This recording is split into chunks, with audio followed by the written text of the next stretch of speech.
आज महसुली सप्ताहाचा चौथा दिवस आहे आणि आज महाराष्ट्राच्या प्रत्येक मंडळामध्ये छत्रपती शिवाजी महाराजस्व अभियानाचं अभियान सुरू झालेले आहे आणि महसूल खात्यामार्फत आज या महसुली सप्ताहाच्या चौथ्या दिवशी संपूर्ण महाराष्ट्रभर जे दाखले लोकांना मिळत नाही किंवा ज्या दाखल्याची गरज शैक्षणिक कामाकरता पडतं याकरता अभियान लावलेले आहे।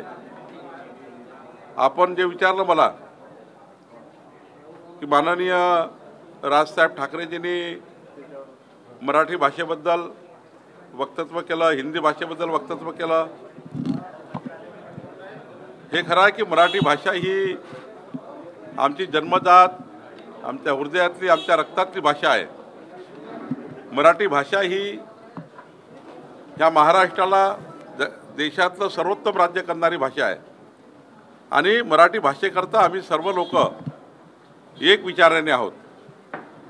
आणि हेही खरं आहे की मराठी भाषा ही आमची भाषा सोबतच हिंदी भाषा बोलणाऱ्या सुद्धा व्यक्ती त्याला जर हिंदीमध्ये बोलायचं असेल तर आम्ही त्याला बंधनं आणू शकत नाही, कोणाच्या बोलीभाषेवर बंधनं आम्ही आणू शकत नाही। मराठी भाषेसोबत हिंदी भाषा कोणी बोललं तर त्याला जे मारपीट करण्याचे किंवा त्याला धमकावण्याचे प्रयत्न होतात ते काही राज्याला चांगलं नाही, राज्यामध्ये चांगलं नाही। राज्यामध्ये कायद्याचे राज्य आहे आणि त्यामुळं मला असं वाटतं राजसाहेबांनी योग्यच बोललं आहे की मराठी भाषा ही सर्वांकरता ही आपली भाषा आहे, पण हिंदीचाही त्या ठिकाणी राग करू नये असं तुम्ही सांगितलं मला, तर मला वाटतं की यामध्ये काही वेगळं नाही आहे।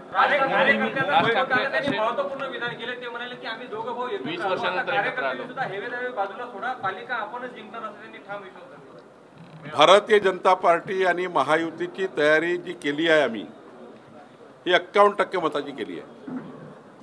विधानसभेत सुद्धा आम्हाला 51.78% मतं मिळाले। राजसाहेबांनी किंवा राजसाहेबांच्या मित्रपक्षाने जे काही तयारी ते करतील किंवा केली असेल ते मला माहिती नाही, त्यांचा पक्षाचा प्रश्न आहे, पण आमची तयारी मात्र सांगतो कोणी आलं आणि कोणीही लढलं तरी 51% मतं घेऊन भारतीय जनता पार्टी, शिवसेना आणि अजितदादा, एकनाथ शिंदेजी आणि आमचे मुख्यमंत्री देवेंद्र फडणवीसजी, आमची महायुती ही सर्व महानगरपालिका, सर्व जिल्हा परिषदा, सर्व पंचायत समित्या, महानगरपालिकेचे महापौर, जिल्हा परिषदेचे अध्यक्ष हे महायुतीचेच येतील।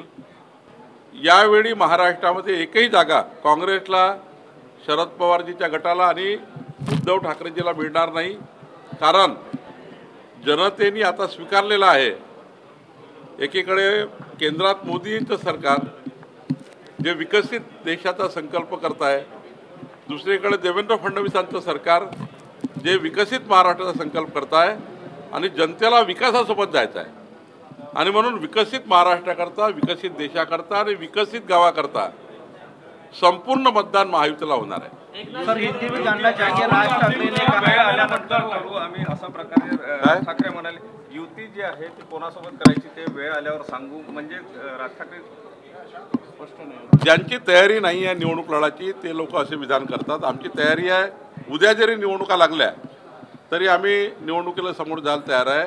आमची पूर्ण 1,51,00,000 सदस्य संख्या असलेली भाजपा, 1222 मंडळ असणारी भाजपा, 80 जिल्ह्यामध्ये सक्रिय असलेली भाजपा, 1,00,000 सक्रिय सदस्य असलेली भाजपा केव्हाही निवडणुकीला जायला तयार आहे आणि एकनाथजी तयार आहे, अजितदादा तयार आहे। त्यांच्या निवडणुकीत काय त्यांची इच्छा आहे आणि काय कोणाशी युती करणार आहे नाही करणार आहे याच्याबद्दल मला माहिती नाही, पण आमची तयारी पक्की आहे। मोठं राजकीय वातावरण तापताना दिसते आहे। परिणय फुके म्हणाले की शिवसेनेचा बाप मीच। त्यांनी असंही म्हटलंय की स्थानिक पातळीवर काही झालं तरी माझ्यावरच आरोप होतात, त्यामुळे आई चांगलं केलं तर आईने आणि खराब केलं तर माझ्या नावाचं बदनामी केलं जातं, मीच बाप आहे असं उल्लेख। नरेंद्र भोंडेकर त्यांनी टीका केली आहे त्याच्यावरून, शिवसेनेवरून नाही, कुठलंही वादग्रस्त वक्तव्य होऊ नये सर्वांकडनं, कुणाही राहू। बाप वगैरे जर शब्द वापरला असेल मला तर माहीत नाही, तुम्ही सांगताय तर ते चूक आहे। या राज्यामध्ये आम्ही सर्व भाऊ म्हणून काम करतो आहे। भारतीय जनता पार्टी मोठ्या भावाच्या भूमिकेमध्ये आहे। एकनाथजी अजितदादा आमचे सहकारी आहेत, महत्त्वाचे सहकारी आहेत, महायुतीचे ते शिल्पकार आहेत आणि त्यामुळे असं जर काही संबोधन झालं असेल प्रणय फुकेकडनं, मला ती पूर्ण माहिती नाही, तुमच्या सांगण्यावरनं मी बोलतो आहे. बाप वगैरे जर असे विषय जर काढले असतील ते काही योग्य नाही. स्थानिक त्यांच्यावर होत असलेल्या आरोपावर त्यांनी असं बोलताना म्हणाले. नाही, ठीक आहे, म्हणून म्हटलं मी की एकदा पूर्ण तपासावं लागेल, काय बोलले, कशामुळे बोलले, कुठल्या शब्दावर शब्द आला, वाक्यानं वाक्य कुठं तयार झालं ते बघावं लागेल. पण मला असं वाटतं की कुणाचाही बाप किंवा कुणालाही मी बाप वगैरे असं संबोधित करणं योग्य नाही, पण मी तपासून घेईन. राहुल गांधींना सर्वोच्च न्यायालयाने फटकारलेलं आहे. भारताची जमीन जी आहे ती चीननी बळकावल्याचा आरोप केला आणि लष्करावर देखील त्यांनी ताशेरे ओढले होते. एक भारतीय अशा प्रकारचं वक्तव्य लष्कराबद्दल करू शकत नाही असं न्यायालयाने म्हटलं आणि आपले प्रश्न संसदेत मांडा असं त्यांनी न्यायालयाने फटकारलं. राहुल गांधी वेडे झाले आहेत, वेडेपणा आलाय.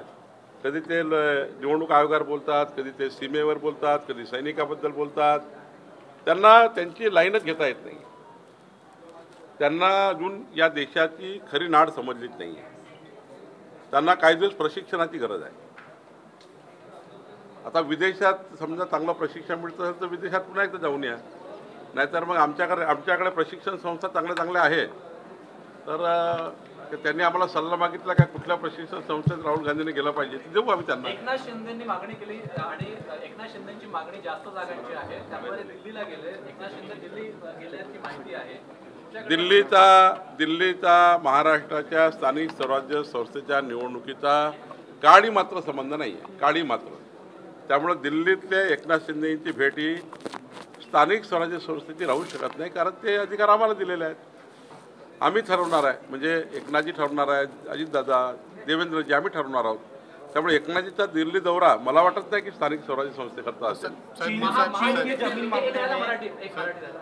महायुतीमध्ये वादग्रस्त वक्तव्य करू नये असं ठामपणे देवेंद्र फडणवीसांनी सांगितलं होतं. त्यानंतर मेघना बोर्डीकर यांचं वक्तव्य आलं. तुमच्याच विभागाच्या ग्रामसेवकाला त्यांनी धमकावला याचा व्हिडिओ आलेला आहे. त्यामुळे महायुतीचे प्रमुख नेते म्हणून आणि महसूल मंत्री म्हणून काय सांगा? नाही, मी याआधी सांगितलं, माननीय मुख्यमंत्री महोदयांनी सांगितलं की मंत्र्यांनी वादग्रस्त विधानं करू नये. पण मला मेघनाताई बोर्डीकरशी बोललो मी, त्यांनी वेगळ्या संदर्भात ते विधान वेगळ्या संदर्भात दाखवलं असं त्यांचं म्हणणं आहे. पण या उपरही त्या काही बोलल्या असतील तर मी त्यांच्याही उद्या चर्चा करीन. त्यांनी सांगितलं मला की माझा संदर्भ वेगळा होता, वेगळा जोडला. तरी मंत्री म्हणून काम करताना वादग्रस्त विधाने करू नये ही आचारसंहिता पाळली पाहिजे. राहुल गांधी को कोर्ट ने फटकारा है, चीन ने जमीन जिसका उस मामला था, हिंदी में जानना चाहिए. कई बार फटकारा है राहुल गांधी को अलग अलग लोगों ने. जनता ने तो बहुत बड़ा फटकारा है, कोर्ट ने भी फटकारा है. जनता ने कार्यकर्ताओं भी छोड़ के जा रहे उनके, रोज कार्यकर्ता छोड़ के जा रहे राहुल गांधी को. ना दिशा है ना दशा है, कहाँ जा रहे उनका रोज का कार्यक्रम, कोई विजन नहीं है, विजनलेस आदमी है. देश के विकास का विजन नहीं है, समाज के लिए क्या करना वो नहीं मालूम. सीमा के ऊपर बात करते हैं, सीमा नहीं मालूम. सैनिकों के ऊपर बात करते हैं, सैनिकों का अपमान करते हैं, प्रधानमंत्री का अपमान करते हैं. उनको देश की जो सही देश कैसा होना चाहिए, कैसा विजन होना चाहिए. कांग्रेस पार्टी का कोई विजन नहीं है, नेता का विजन नहीं तो पार्टी का विजन नहीं है. तो राहुल गांधी में विजन ही नहीं है तो वो विजनलेस बात करते हैं. और अभी तो कोर्ट ने फटकारा है, जनता ने भी फटकारा है. अब वो कहाँ जाएंगे मुझे मालूम नहीं. मुझे लगता है कि उनको प्रशिक्षित करने की जरूरत है. राज ठाकरे ने कहा है मराठी को घर घर तक पहुंचाए लेकिन हिंदी का द्वेष ना करें. बात सही है कि सभी ने ये माना है, महाराष्ट्र की 14 करोड़ जनता ने, सभी पार्टियों ने, सारी पार्टी, सारे समाज ने मान्य किया है कि मराठी भाषा हमारे ब्लड में है, हमारी मातृभाषा है, हमारे रोजमर्रा के जीवन का एक पार्ट है. हम जीते मराठी के लिए, हम मराठी भाषा के लिए ही काम, मराठी भाषा ही हमारी सब कुछ है. उसके बावजूद भी कोई हिंदी भाषा बोलता है. कभी कभी हम मराठी से हिंदी भाषा बोलते हैं, तो हिंदी भाषा बोलना भी कोई गलत नहीं है. मराठी भाषा तो हमारा अस्मिता है. लेकिन हिंदी भाषा बोलने वालों को आप नोक-झोंक करेंगे, उनको मारपीट करेंगे, उनको डराएंगे, धमकाएंगे, ये जो चल रहा है महाराष्ट्र में, ये रुकने के लिए शायद राज ठाकरे जी ने कहा होगा. तो ये ठीक बात है, मैं उनका अभिनंदन भी करता हूँ. साहेब, प्रश्न होता निवडणुकीच्या काळात डीपीडीसीचे पैसे खर्च झाल्याने काय नेमके निर्देश तुम्ही सत्ता दिले? 15 ऑगस्टपर्यंत जिल्ह्याच्या 1200 कोटीचा जे आवंटन आम्ही केलं आहे, नियतव्यय दिला आहे प्रत्येक विभागाला, ते नियतव्यय खर्च केलं पाहिजे.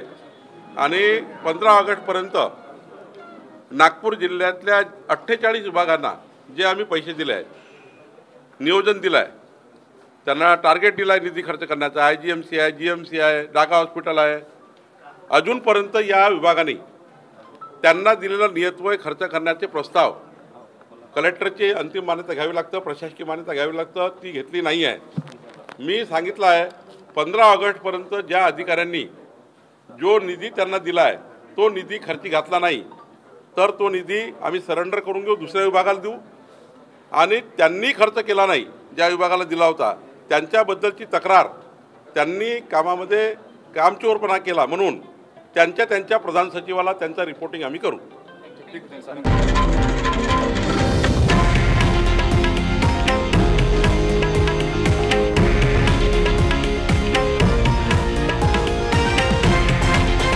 हे आहे देशातील नंबर 1 न्यूज नेटवर्क आणि आपण पाहत आहात TV9 मराठी, एकमेव.